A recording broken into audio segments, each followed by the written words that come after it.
I got you, people. Yeah, it's me, Tony Tango.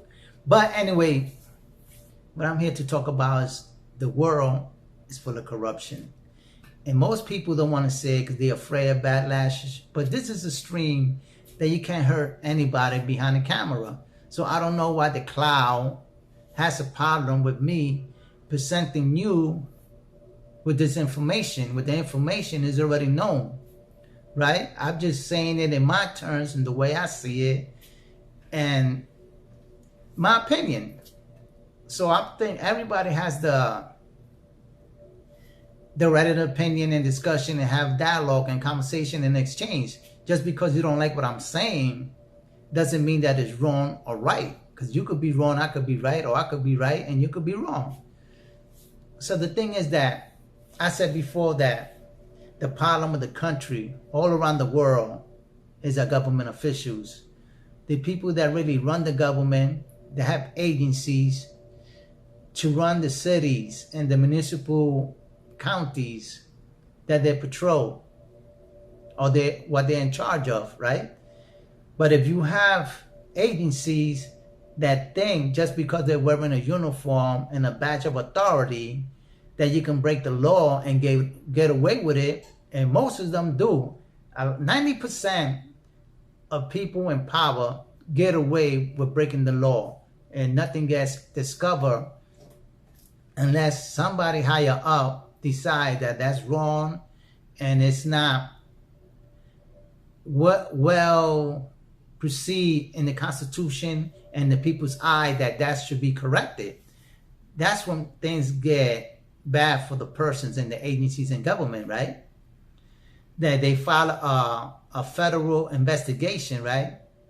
So this judge has an associates. Now, we don't know what kind of associates because they didn't really elaborate on it. But supposedly the judge had an associate that he dealt with, and his associate and one of family members that they didn't mention had stolen $2 million from the judge associate. So the associate didn't recover the money from the same person that stole it. He went to the judge, and I guess he was speaking to the judge, and the judge agreed that he will pay this money back. So the judge was supposedly writing checks. I guess that's how he got caught. Started writing checks to the person that the money was taken from to recover his losses. So looks like the government got suspicious and started having an investigation and investigating him. And I guess they found evidence of checks being written out to a person that had no affiliation with court proceedings. So the FBI, with a search warrant, went to his house, knocked on his door, and he greeted the authorities with gunfire. And he went back into the house, and I guess supposedly he shot himself and killed himself because he didn't want to be held accountable for supposedly embezzling money from the people to an unknown source that wasn't related to court proceedings. So that's the case, people. This judge took his life because he wanted to face the fact that he got caught embezzling taxpayers' money to pay off family debt.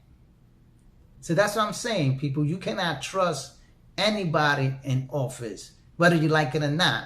Okay, you go to services and try to send it, but no one can be trusted. Everybody's now is having this psychological breakdown. I always say that everybody's getting paranoid. You cannot trust the people we put in place to protect the laws of the country and obey the laws that once you break them, you're going to be held accountable for, right? That's what you got to do. But no, most of these people don't want to go to jail. They do the crime, but they're afraid to do the time, and they take their own life. because they're not centering enough to pay for the crimes they committed. They cannot live that lifestyle.